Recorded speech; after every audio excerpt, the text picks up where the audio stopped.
my bump. My name is Matthew Kroll. And I put the naught in astronaut. My name is Shahir Dowd. And this is the only podcast about movies, specifically the film Project Hail Mary. Hail Mary. This is a American sports term, right? Like, you can fill me in on your last Hail Mary. Boy.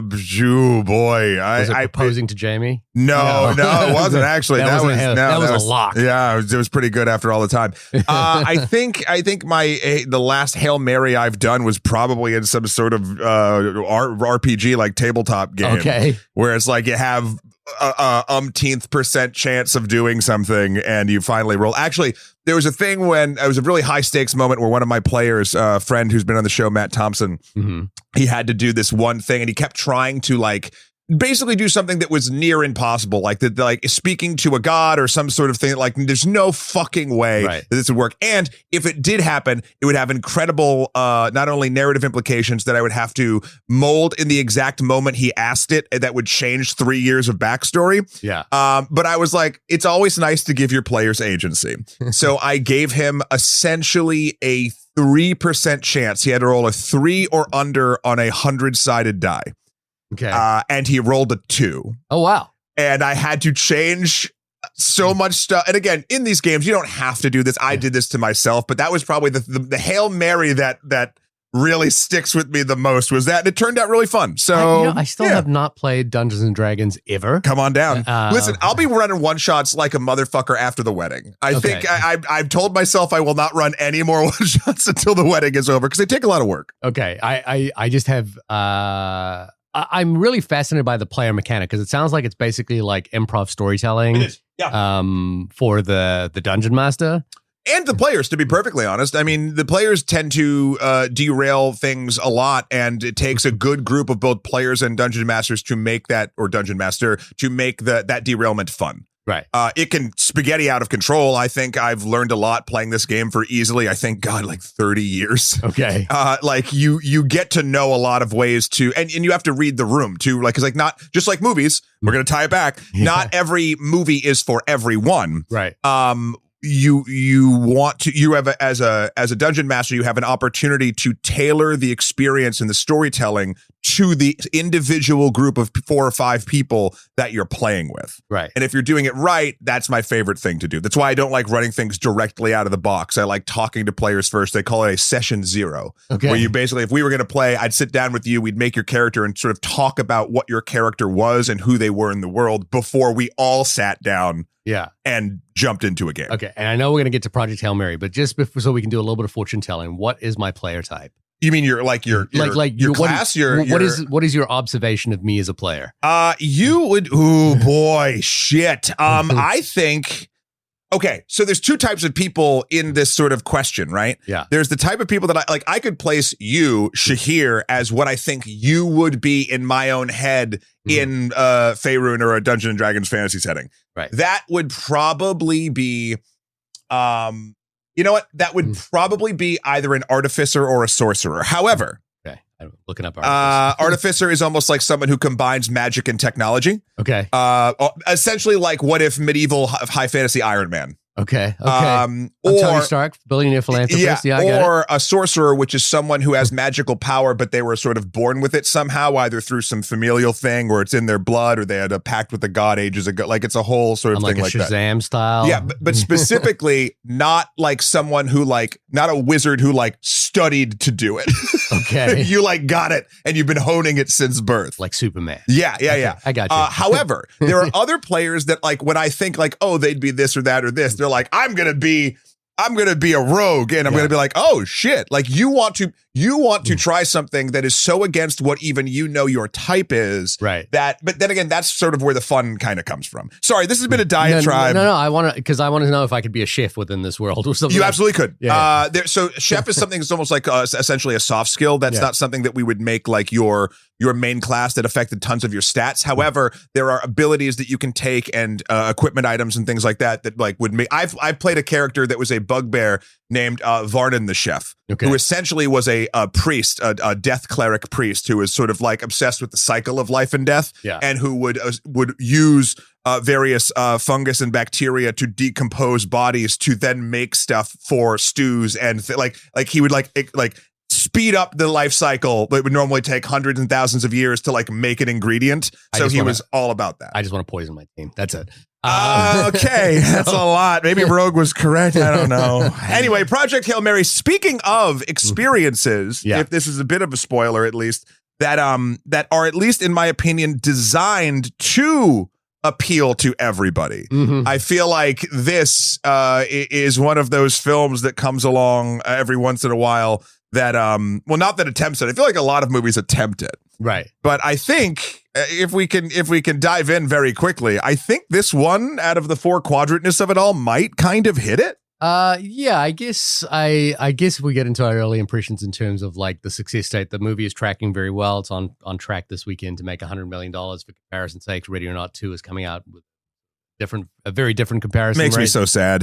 Well, it's just, the different audiences. Ryan Gosling, space movie, pedigree of The Martian. I don't know if they're actually really punching the Martian thing heavy on this. They're not. No, which is interesting because that, The Martian is Ridley Scott's biggest success story, written by Andy Weir, written by Drew Goddard, adapted by Drew Goddard as well. I have a theory on that we can get into later on, why they're not doing that. And then just to say it as well, Project Hail Mary was a huge, I want to quantify this because I'm in a couple of book clubs, and one is a very female book club, and one where I'm the only male, and one is like a bunch of guys who, sort of loosely formed a book club. And the only book we read was Project Hail Mary. And then pitching Project Hail Mary to the female book club was like, not many people were interested in it. But how do you then move that needle into that quadrant, Shahir, for the movie?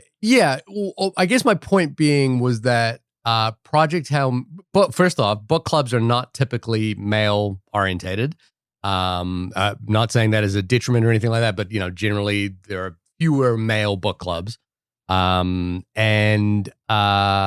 Project Hail Mary was a good one that a lot of males could get into, as a good, like, for example, the female book club that I'm part of, are all readers who like read very regularly. The male book club are readers who are like trying to get back into reading. So Project Hail Mary just really worked on the like, oh, what's a book that I can open and will actually finish? Whereas, again, the female book club I'm in, like we've done 6 books. Well, it's funny. At first, I was going to sort of bristle up against that, but there's some historical, oddly enough, some historical pudding proof, I guess you could say, in a sort of this theory. Whereas a while ago, long time ago in Victorian London, we're doing a series on this. We're doing a series or an episode on the Penny Dreadfuls. Yeah. And essentially what the Penny Dreadfuls were, outside of the Showtime show, I think it was, it was small things printed on little pieces of wood pulp paper that were like a shilling, that literally were like super cheap nonsense horror stories of blood and lust and gore and things like that. Like essentially Tales of the Dead. Trash. But those things, Sweeney Todd was one of them. Varney the Vampire was one of them. All this other stuff. And what people found, even though at the time they did what adults tend to do with music and video games and movies and things like that, they tried to sort of like ban them or get people in trouble for doing that. What happened was, essentially literacy, especially in young boys, skyrocketed. Yeah. And it actually, they posit that some of this is one of the reasons why certain generations at that time period actually could have a decent amount of upward mobility and kind of go about things in the industrial times, because they essentially, what they found was, no matter what you read as a child, it's good. You should not get you can talk to your kids about what the content is and all that stuff, but the literal act of reading is the number one metric for academic success. And so in this sort of grand scheme of things, I think if someone were to want to get back into reading something that is a bit if you're reading just for enjoyment and you're reading, you want to get back into it, I could see something like Project Hail Mary being a really good gateway drug. Yeah. And I guess I wasn't speaking from a historical sense. The people, the dads in the group are very well read. The issue that has been is a time factor. And as a culture writ large, we're not reading as much anymore. This is a well-known phenomenon that books aren't being consumed as much on a day-to-day basis. People have to actually really force themselves to read because we have incredible alternatives to reading available to us right now, mostly in the form of on-demand movies, for example, and also the internet, Instagram, short reels, that video games, social media. Yeah, everything is kind of like competing for our attention span.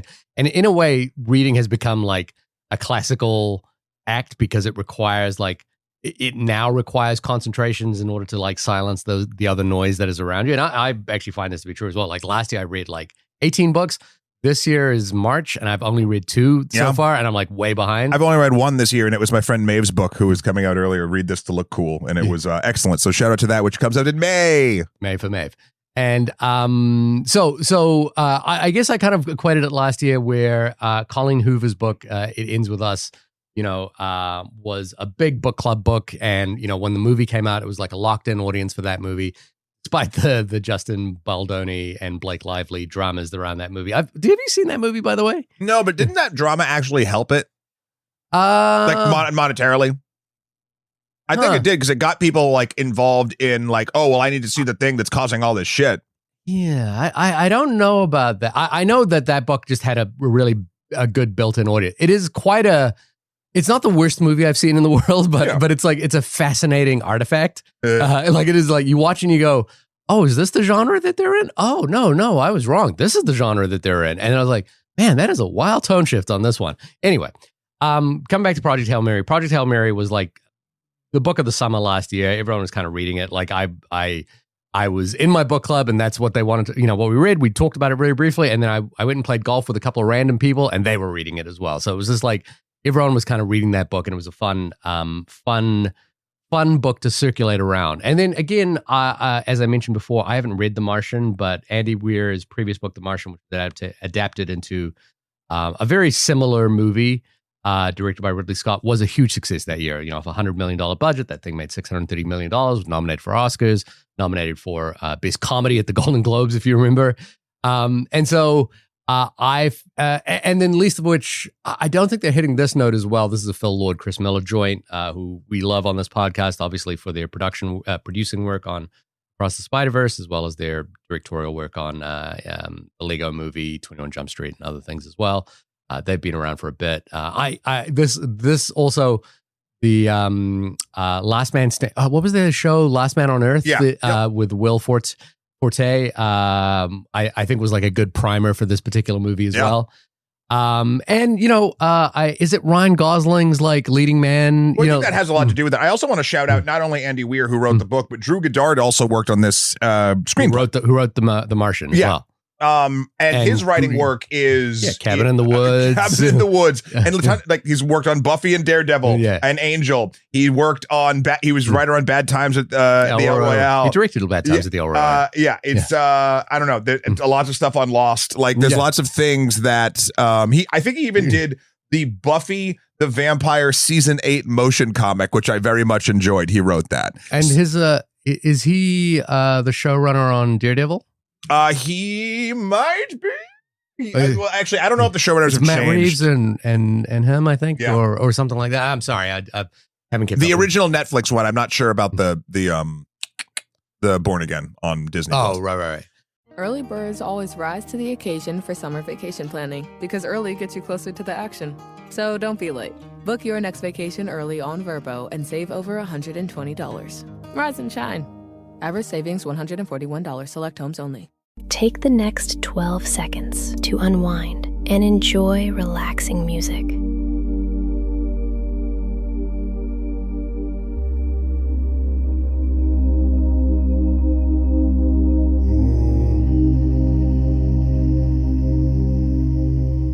This ad break was brought to you by Wix, because we know running a business can be stressful. Creating a website shouldn't be. Learn more at wix.com/harmony.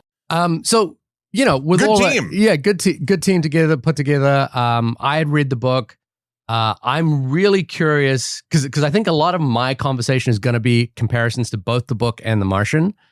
I'm curious for you. You hadn't read the book, right? No, I've seen The Martian. And I recall you and I having disagreements about The Martian. I can't remember what on though. I know everyone loved The Martian. I like The Martian. Right. I think it's another. That's a movie that felt like it hit in a lot of places for me. At least this is my memory of it. It hit in a lot of places for me, but then a lot of places it's like meh.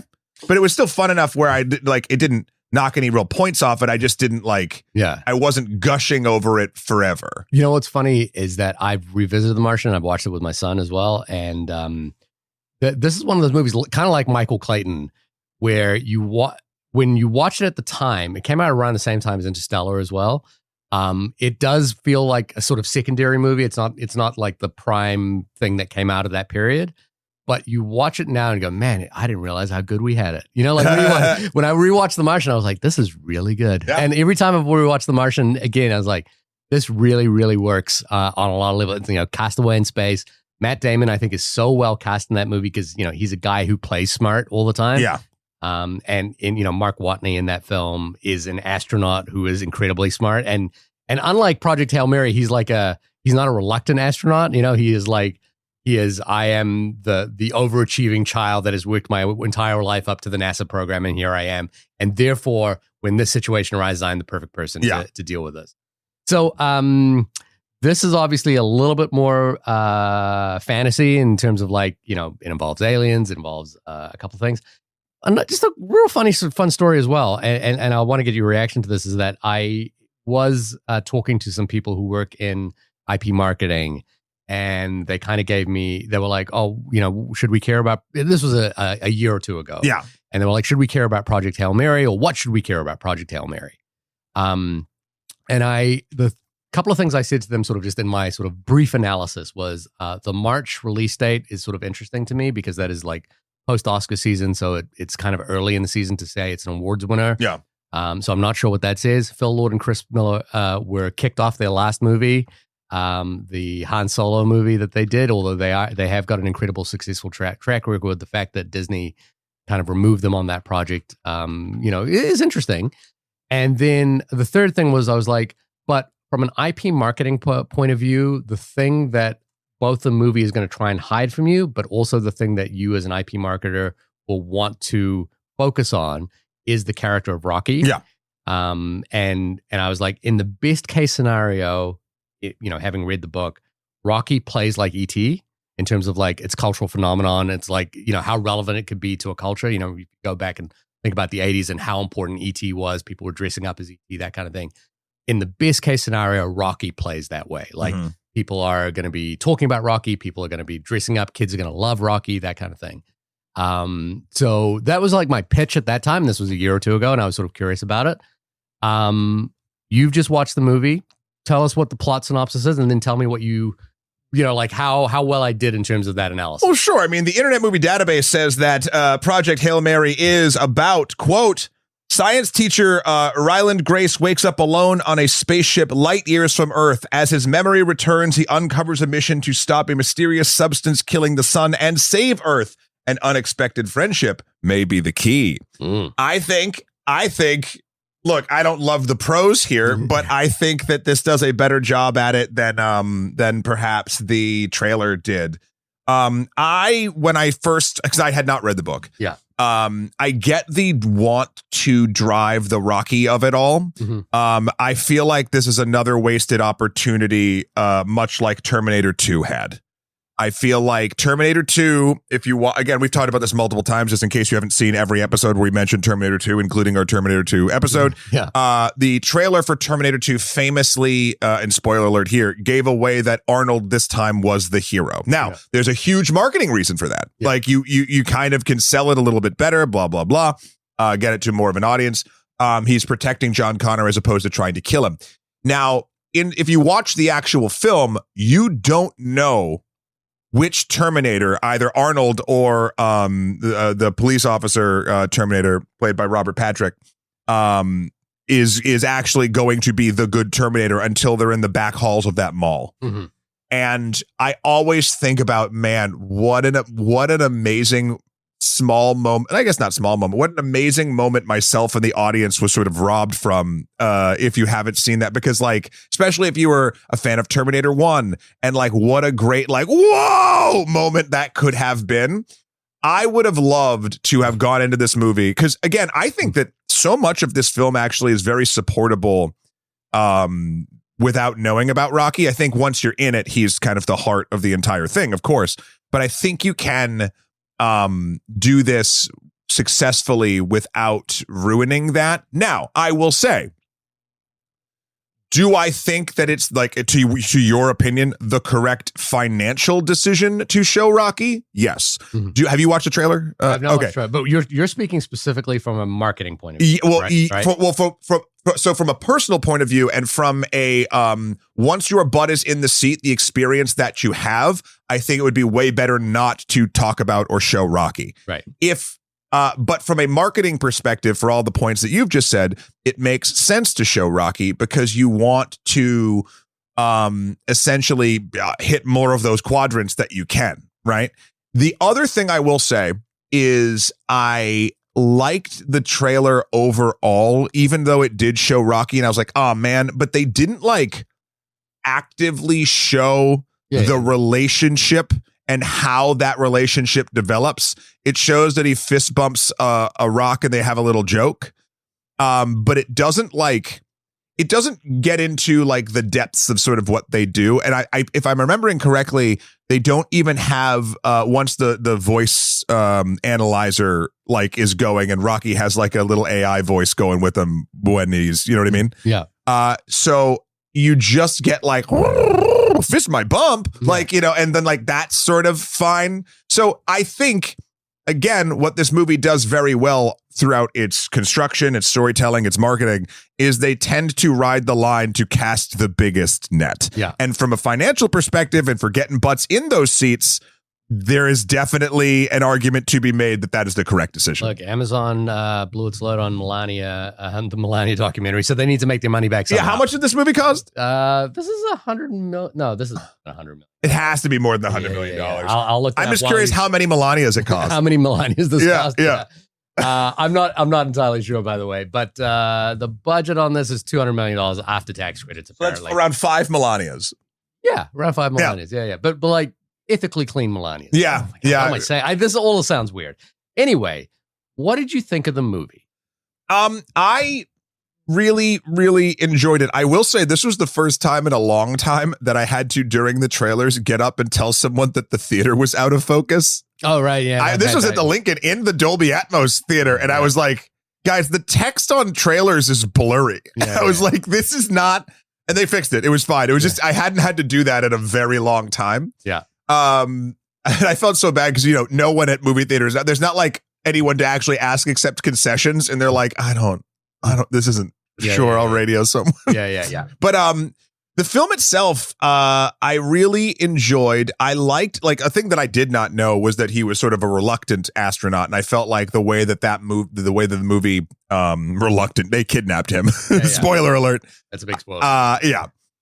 But the function of sort of the flashbacks filling you in was really good. It whenever there's a movie with someone alone somewhere, it is always the smart move to have flashbacks with other characters going. I think Ryan Gosling does a phenomenal job sort of holding down the fort literally himself for the first half of the movie or maybe the first third, before Rocky shows up. And he has such a it's so funny to call Ryan Gosling, having him have like everyman charisma, because no man has that amount of charisma, but it comes off as that. Yeah. And then he was played phenomenally off of the combination CG / puppet character of Rocky. And I think there's a lot.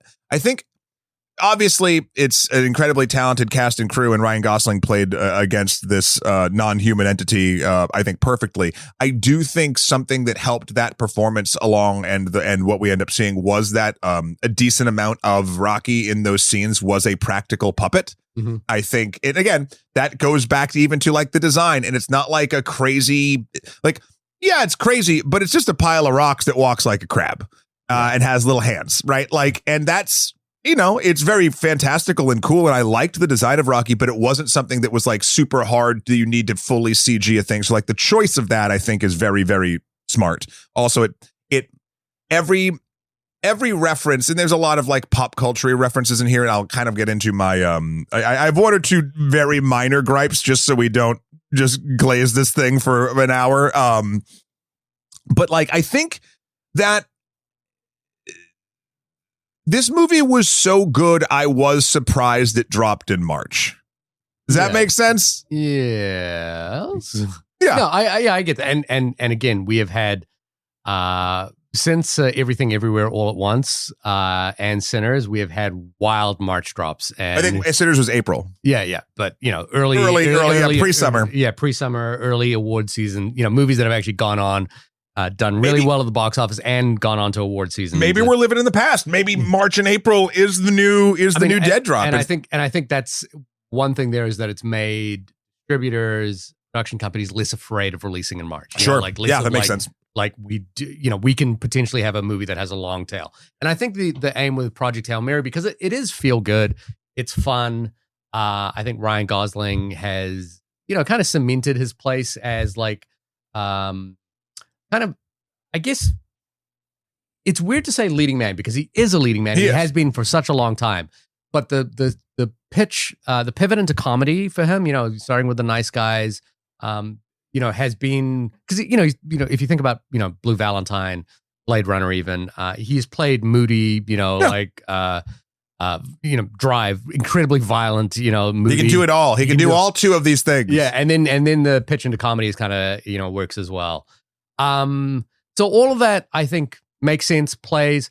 As I said, as someone who read the book and thinks a lot about The Martian, I think my opinion of the movie will kind of come from that point of view. And so just to come up with my first opinion is I liked it. I liked it well enough.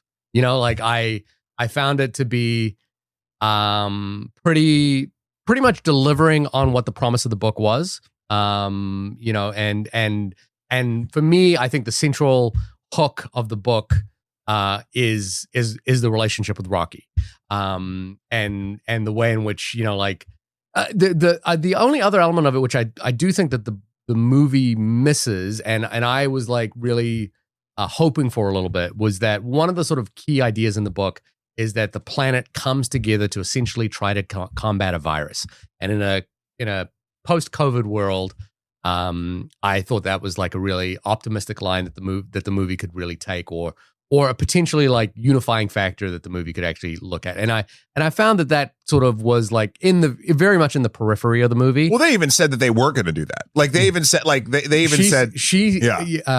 I think is more appropriate for 2026. Sandra Huller's character, and this comes from the book. She says, look, once resources get depleted to a certain point, all the unification that we have right now, all the harmony in terms of like all these different countries coming together to work on this singular project is going to go out the window. Once resources get scarce, that's what you're going to have to survive. And I think, it's in there, but like, again, it's, like the idea of like a unifying thing, even Fantastic Four, like has that sort of idea. But it was also in an idealistic 1960s futurism, and I was like, oh, that makes sense here. When I watched Fantastic Four, my brain only went like, oh, this is what could be interesting about Project Hail Mary. So I like the movie well enough. Yeah. I found that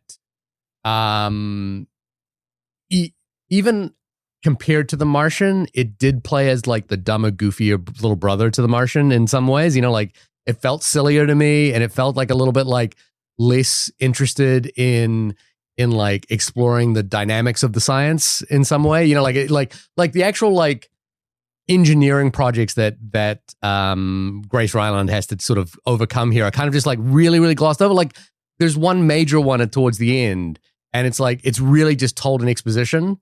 And I was like, oh, I kind of liked when I like had to like wrestle with like the engineering of this. Yeah, I can see that. I liked it because this one had more going on. Like The Martian, I mean, he's alone, right? So like you got to fill it. And I think they fill it great with all that science stuff. Potatoes. Yeah. I think that because there is a buddy comedy thing going on here, the more you fill that, the more lopsided it might feel. One thing I did appreciate though, and I think it comes from The Martian's pedigree, is all of the science, like I won't go on to say, nor do I know like how correct any of it actually is, but it feels correct in the world. Like it's not, it's when there is moments of exposition, right?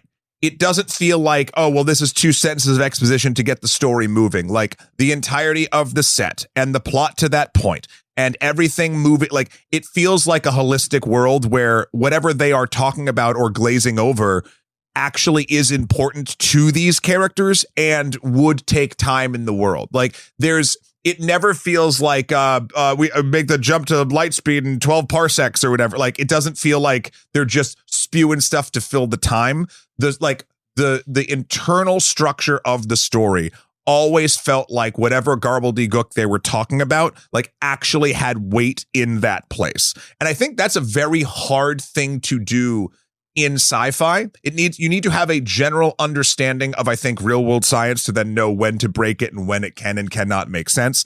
And I think this movie does a really, really good job of skirting that line. I think this entire film is a great exercise in riding a knife's edge and like not falling off, at least for me. Yeah. And I think that comes from Andy Weir as a writer. You know, he's kind of characterized as, you know, focusing on the engineering, like, you know, focusing on how do you grow potatoes on Mars? You know, like how do you create a food supply on Mars? So I will say there was on the Andy Weir side of it. I don't remember this much in The Martian, so maybe this is actually a Drew Goddard kind of thing, and maybe it's something that maybe it's an element of his that I don't connect with.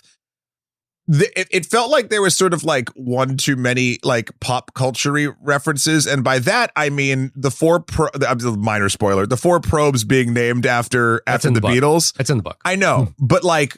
Like we hadn't mentioned the Beatles yet. Like Rocky makes sense because he's a rock, and so like that's funny. Yeah. And then when they're talking about Rocky's mate naming it Adrian, that makes sense because it's funny. Yeah. But like then I was just like, oh, are we just naming popular pop culture things now and throwing them in so we can have a needle drop? And I get that it's in the book. Yeah. In the book, did he talk about the Beatles at all before that? But the planning, the Sandra Huller character's planning around that is, you know, discussed in more detail. So the probes are like a critical component of that, and you know, like they talk about what they all joke about the probes. You also get a little bit more time with the other astronauts, so you kind of get a sense of like their community. They bond over music. You know, there's elements where that would make a little more sense because here it's in the background, right? They do karaoke. I think. Milana Van Trub and Ken Luong, they are the other 2 astronauts that sadly do not make it. So, you know, and I want to just like really make sure that I'm kind of just saying that from a point of view of like what I really liked about the book was like seeing Grace Ryland have to like solve problems, right? Like have to like really figure out problems. And what you get from that was that, okay, even though he's a reluctant hero, he's, you know, reluctantly on the ship, you know, like this idea that he would rise to the challenge is great because he like really sees the problem at a sort of macro level. And he's like, okay, the problem is that the sun is going to decrease in its temperature by 15 degrees over the next 30 years. And that will mean these things will happen. And therefore we need to negotiate those things. And like, for example, like one of the details that I really liked in the book that's not in the movie. And I wonder from your point of view if this would like if you were kind of like cared about this or aware of like this was being a factor, is that the astrophage. Which great name, by the way. Yeah. It's so fucking perfect in both the sci-fi context and like, oh, that is what you'd probably call this. Yeah. Ends up being one of the greatest energy resources on the planet. Yes. So in fact, they use it to dynamically change the actual ecosystem of the planet entirely. And then the astrophage is also the key factor in them being able to do this kind of spaceship travel, because they engineer the spaceships to actually run on astrophage. So you see in the movie, the back of the ship is kind of like got these sort of magnetic flipping dials, and that's actually the astrophage kind of like flipping around. And I think that was like a really cool thing. And it also introduces a whole lot of problems that they have to deal with, like astrophage leak. The fact that the astrophage and the Tau Ceti that they eventually do come into contact with will leak together and form this problem, and it will actually prevent him from going back, that they have to solve. Yeah. And like, for me personally, reading him having to solve these problems and seeing them on a macro level is actually what I found interesting. It's the same thing on the Martian. You know, you're talking about he's on his own.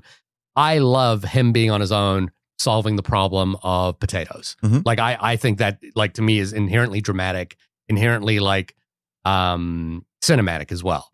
So in this, I was just like, oh, it feels like we're really glossing over that. Now, I'm sure if I read The Martian, I would probably feel the same way about The Martian. The Martian as a movie would probably gloss over a lot of the engineering that character has to do. Yeah. But I also just got to, I guess the way in which that film is structured and the way this film is structured and the way the Matt Damon performance versus the Ryan Gosling performance in this is that I think this was a little bit more like, jokey, here's science. Whereas the Matt Damon one was a little bit more, this guy is like really science with some jokes sprinkled in. Yeah, this guy's really Best committed. comedy. He's a scientist who can joke. Yeah. Whereas this guy's a jokester who can do science. Yeah. And I like it's whatever works. I think the audience ate it up. I was like kind of that's what I really now on reflection really appreciated about The Martian. I think I think it's just two different types of stories they want to tell. Like, I think, and mileage can vary on either one. I don't think one's and better also than the you other. don't want to repeat The Martian. You know, like you don't want to be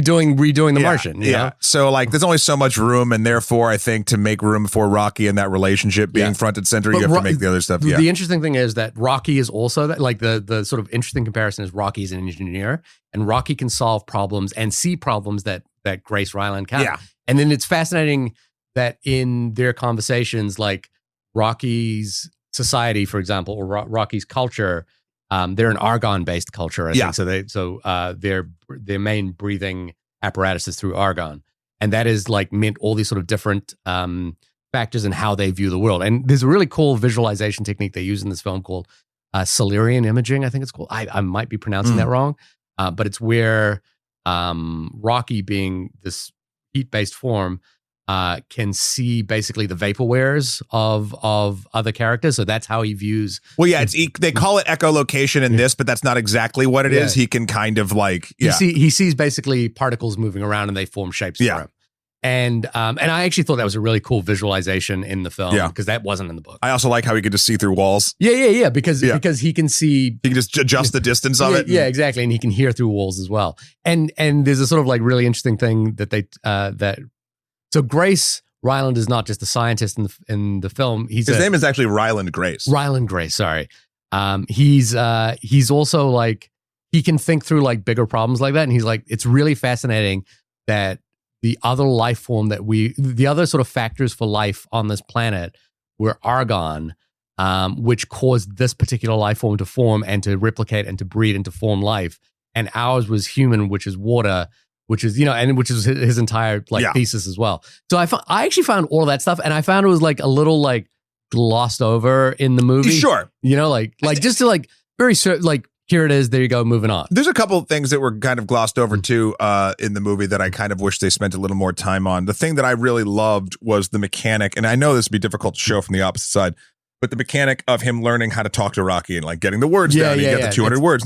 Yeah. I'm curious. They did that really well. Yeah. I'm curious in the book though, you know what they don't cover? Yeah. How Rocky understands Grace. Because Grace is just talking to him. And then like, so one side would get it, right? But the other side, like he's not doing a translation to, and I get like from a movie making technical perspective, why that would get annoying. Yeah. But how does Rocky understand Grace? And did they touch on that in the book, or did they just sort of talk about the human? Well, I think they do it in the movie here as well. But you know how he's recording sound waves? Yeah. He plays back those sound waves to Rocky. He does, but then that just goes away in their chat. Yeah. Which again, I get. Yeah, you got to move on from that. But that's the mechanic, is that he records Rocky's sound waves, and because he can't articulate in that frequencies, he plays back those sound waves when he wants to talk to Rocky. I do wish there was like, I know this is stupid because like this is the only like technical aspect where they dive deep and don't sort of touch it. I do wish like Rocky designed a thing to like put on, like a little dumb thing to put on him where like it would translate into the noises or something, just so like we wouldn't have to hear the noises, but we'd get, because after the first 10 minutes, I'm like, how is Rocky understanding him? Yeah. It's completely, it is glossed over. It's a really cool mechanism in the book, and I really enjoyed it. And I think the film does a really good job of kind of like articulating it and then moving on from it pretty well. See, we keep talking about the book. One thing Jamie said that because she's read the book, hasn't seen the movie. She's like, the thing I hated the most about the book was on the cover it says soon to be a major motion picture starring Ryan Gosling, and she's like, well, now this character's Ryan Gosling in my fucking head forever. It would be nice to be able to design it in your brain by yourself. But anyway, and then the other thing was, and we're getting into deep spoilers here, but when shit starts hitting the fan, and stuff starts going wrong, and Rocky kind of like heroically breaks out of his containment suit to go help Grace and do all this stuff. It does essentially, and this is fine. Again, it's I keep using the 4-quadrant term, but like he like dies, but Happens in then the book. doesn't die. Like, and it's just, it feels. That was the only moment. I don't want Rocky to die. I love Rocky was great. I think that there could have been some interesting ways to like write around sort of not just like he's dead. Oh, he's not sort of trope of it. Yeah. So this was the thing that I was kind of like trying to think about in terms of watching it as a movie itself, is like, what is the central through line for Dr. Ryland's character? Dr. Grace's character. Yeah. He just called him Grace. Everyone else calls him Grace. Yeah. His character arc through it. And it's like, it seems to be that his character arc is understanding bravery, right? Like understanding what it means to be courageous. You know, like I think at some point he says this thing, which is that the sacrifice of yourself for the greater good. He explains that to Rocky, and then when Rocky offers him astrophage, he's like, I didn't mean any of that. You know, like it's this kind of story about like what it means to be brave. And I think the conceit of Rocky sacrificing himself is like the mechanism by which Grace understands what, you know, real bravery means. So there's also a little bit more of a mechanic in the book where they talk about the fact that sleep, they mention this in the movie, but the idea that sleeping for a Iridian is almost like dying, you know, like, so and that's why they sleep together, is that they can actually put themselves into a state of like complete sort of almost near catatonic states where all their functionality kind of like ceases. And in the book, they, you know, like Grace thinks that Rocky has passed away as well, but then only to realize that Rocky had put himself into that state, which he had observed earlier. And that's how he was able to kind of like recover him as well, because Rocky was smart enough to do that. Again, Rocky is interesting in the book because he's so smart. Like Rocky is the Grace of his people, but also his people have like mastered certain things, but not other things. So, like they don't understand relativity, so they don't understand the time differential between traveling away from their central planet versus not. They also didn't get radiation. They didn't understand radiation, and then Rocky was closer to the radiation, like closer to the shield for the radiation in the ship. Well, I think it was actually the opposite for him. I think he was outside, like he was near radiation that helped him in a weird way. Something like that. So I found that kind of like narrative thread of like Grace's journey to bravery, a little like I wasn't tracking it as you know, as clearly as I think I wanted to, in order to make this like, oh, that's a really great experience for me as a story. But it was there. Like, don't get me wrong. It's also even the bravery is one. I think connection is another. Like you see Grace in the beginning, and the only time he's really like happy is in the classroom. Yeah. With the now he's not connecting individually one-on-one with children in this movie, but like he's like presenting, and he's connecting with the idea of being an educator. Yeah. And then you see throughout the flashbacks, he's not really connecting with anyone except I like the sort of like small moments with Ava Stratt, as played by Sandra Huller, who we last saw in Anatomy of a Fall. Yeah. And I like that it had like, there was almost like a sweet, like maybe this could be a romantic thing, but it didn't like go in that. I appreciated that it didn't go in that direction. And I think that sort of hint, and like that he has nobody, and like at home, not even a dog, I believe she says. Yeah. And then now he goes from that to befriending essentially an alien. And again, spoilers, I love I love the ending of him just there, and they build him a little biodome, and he can like teach the little Ergonian kids. Iridians, yeah. I just think that like that is such a I think that's another arc too, is like, oh, he actually found someone that he connects with. Yeah, there's the article that they've been really pushing this week is like the changes that they made to the ending of the book. How's the book end? Which spoiler alert. Here's the thing. I think this is just like pushing out like the people they really want to target are the people that read the book to get into the movie as well. And I think this idea of the story of like how they changed the ending is like one of the ways that the distributor and the production company are trying to do.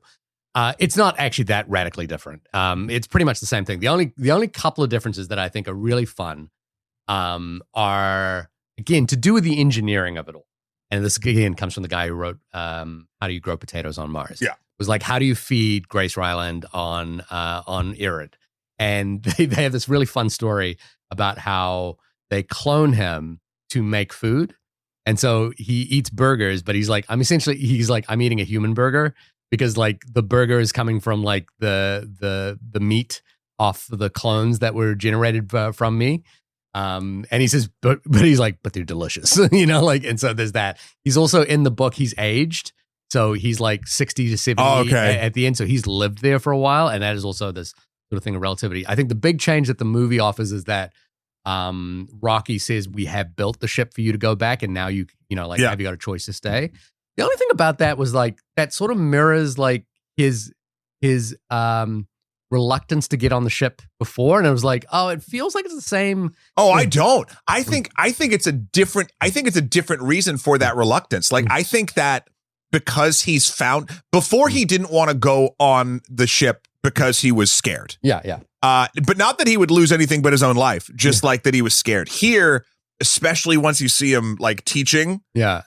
He kind of found all the things that he wanted here, which is kind of an interesting take. And so like, I think it's him being like, I'm here now. Like, I don't need to go. And also that his best friend is Rocky. His best friend in the entire world is Rocky. And then like, I think the movie does play like a really good thing of like, when they're parting ways, it's like, oh, I am never going to see this person again. And this person is actually the friendship and thing that I've been looking for my entire life. I will say too, just rewinding ever so slightly, as someone who did not read the book, I just thought that was going to be the end. I thought that was going to be the end of the movie. Yeah. And then the last problem, which I do think they cut around quickly. I think that's a timing thing. Yeah. I found super interesting and did end up making his arc work for me, about sort of like, before he was like, first he was not brave. Yeah. He was forced into it. Then he was lying about being brave and he got a lifeline. And now here's him being like, well, fuck, I actually have to be brave. And he goes and he sends the stuff back to Earth, of course, but he goes to save Rocky's ship from the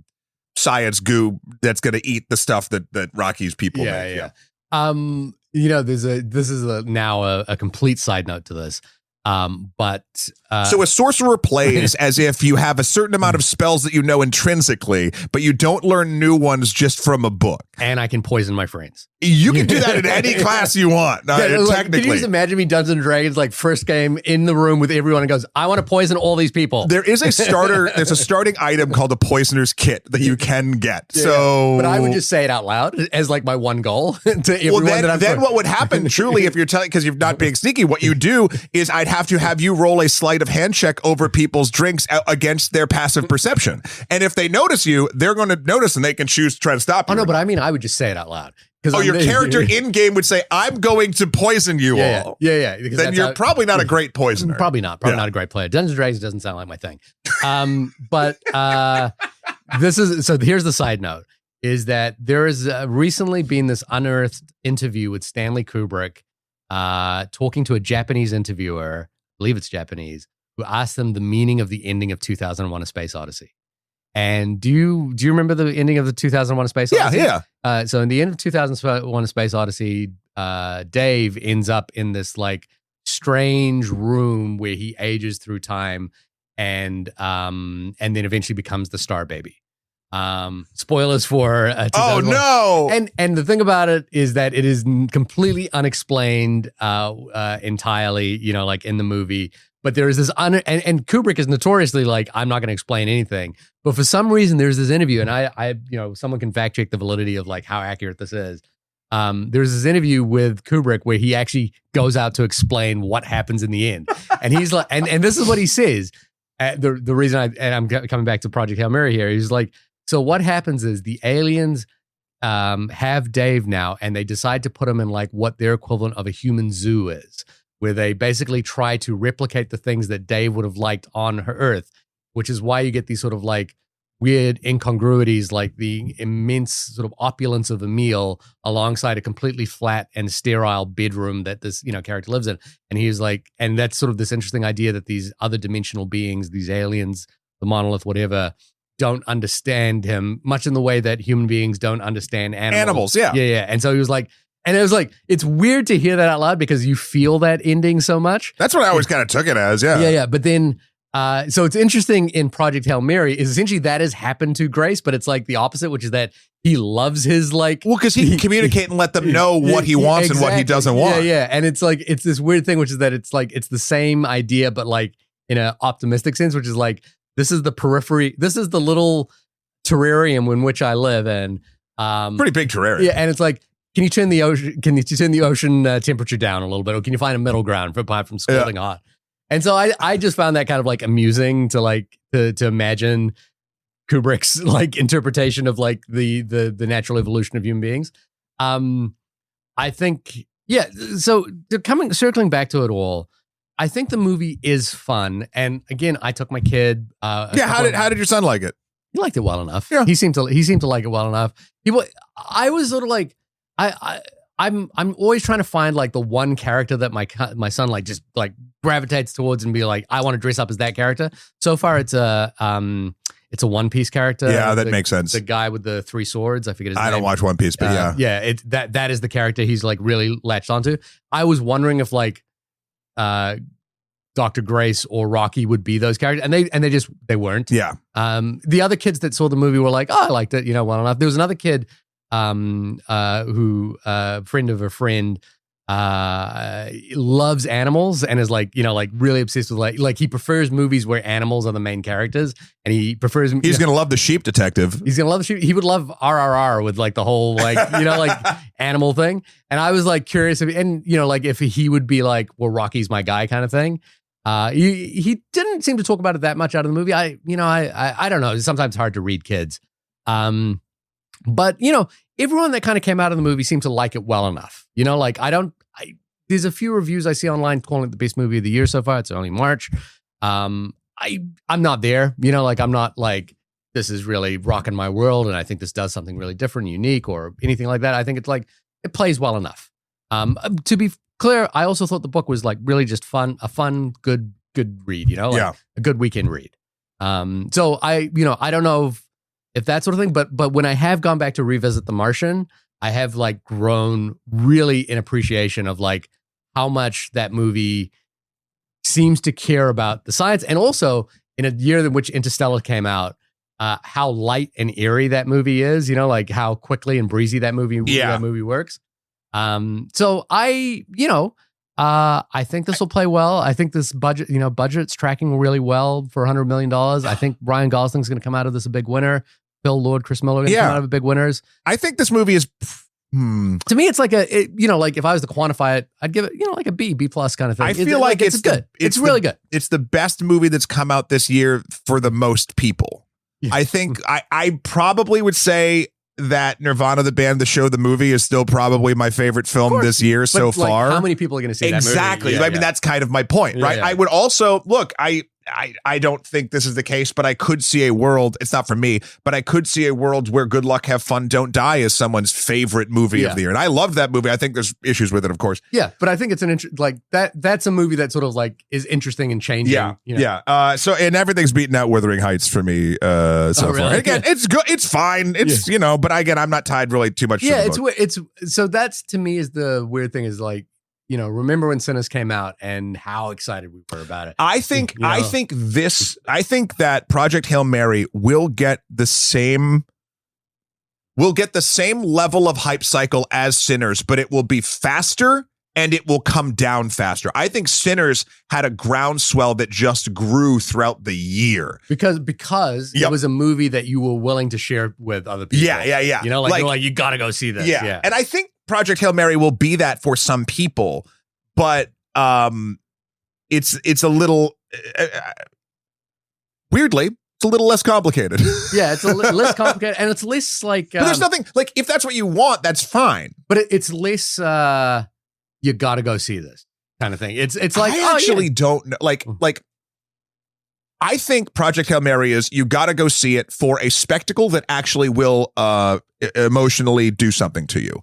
I think Sinners is you have to go see it because it speaks to a human experience on 1,000 different levels that you didn't expect from a vampire movie. Like I think and people's weight and value in those things may vary. Mine leans a little bit more towards Sinners, but like I feel like again because Project Hail Mary seems like the kind of story that is just designed in the way that it's being marketed and everything to connect with the most amount of people possible.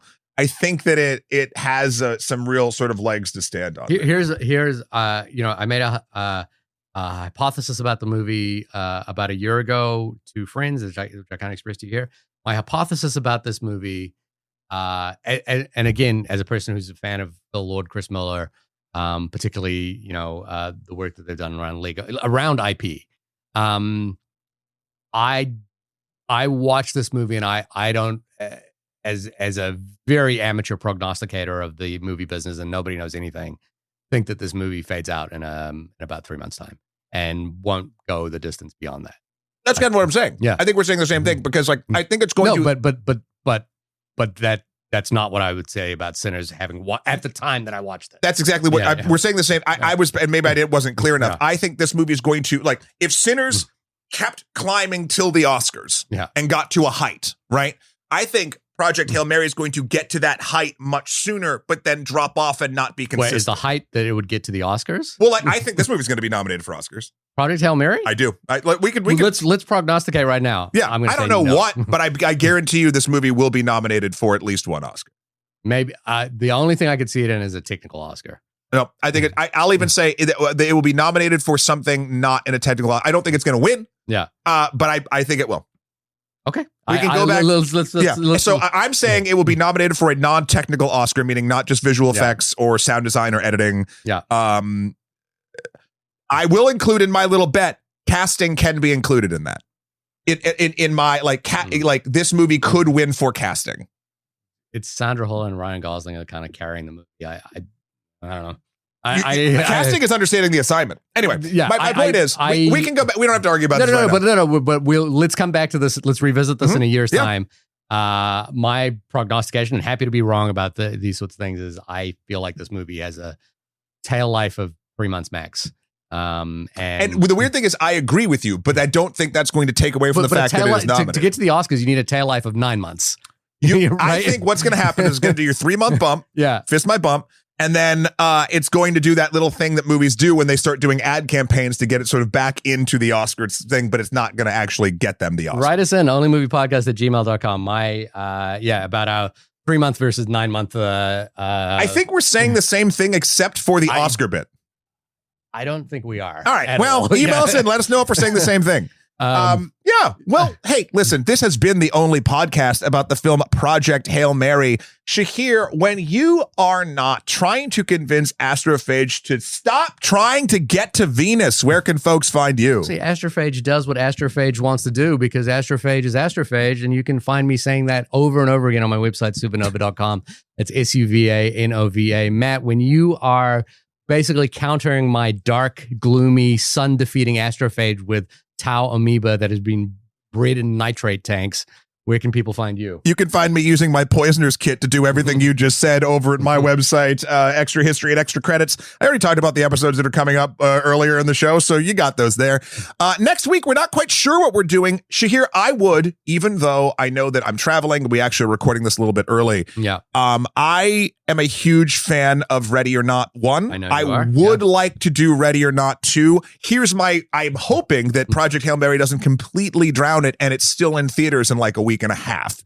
I think Project Radionaut's coming out this weekend, so I think it'll be around for a couple of weeks. I would like to do that next if possible. I think it'll be around. Like horror movies have a little bit more of a shelf life. A little bit of a shelf life. I've actually, for my trip, I've downloaded through getting any of these like Movies Anywhere things apps working with any other thing is a literal nightmare of 9 passwords you don't remember. Yeah. But I did download Ready or Not 1 for the plane again because I just want to watch it again. I mean, I've Really seen that movie fun like movie. 6 Really- times and I love it so much. It's So really, really fun, inventive movie. and I'm trying personally to stay away from reviews of. It's hard to do in this line of work if they've broken embargo or not. Yeah. But even that, like, right, like Project Hail Mary's embargo, they lifted 5 days before it came out, Yeah. so you know they It's- believe in it. It's a huge movie. Yeah. It's like a massive gamble. But my point is, even like knowing if embargo is up or not, or when embargo is telling of how the movie might be. So Yeah. like, it's hard to stay clear. Yeah. Regardless, I'd like to do that. We'll see if it happens. A couple of movies that I want to do are like basically hangover movies from last year.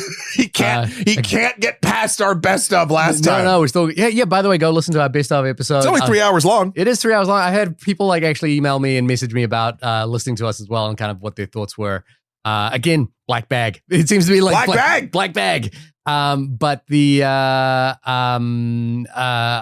movies that I really do want to come to, which are available on streaming now, is On Becoming a Guinea Fowl, the Zambian film, and the Alabama Solution, Yes. the prison documentary. Yeah. I think just if we can, those seem like accessible streamers that we can get to as well. But write us in onlymoviepodcast@gmail.com. Tell us what you're watching. Tell us what you've watched of what we've watched, and have conversations with us. Tell us what you think about Project Hail Mary's Oscar chances. Now, I'd love to actually, let's start a little gambling table right now, on Project Hail Mary's. I'll put a whole $1 on it. Yeah. I'll put 50 cents right now.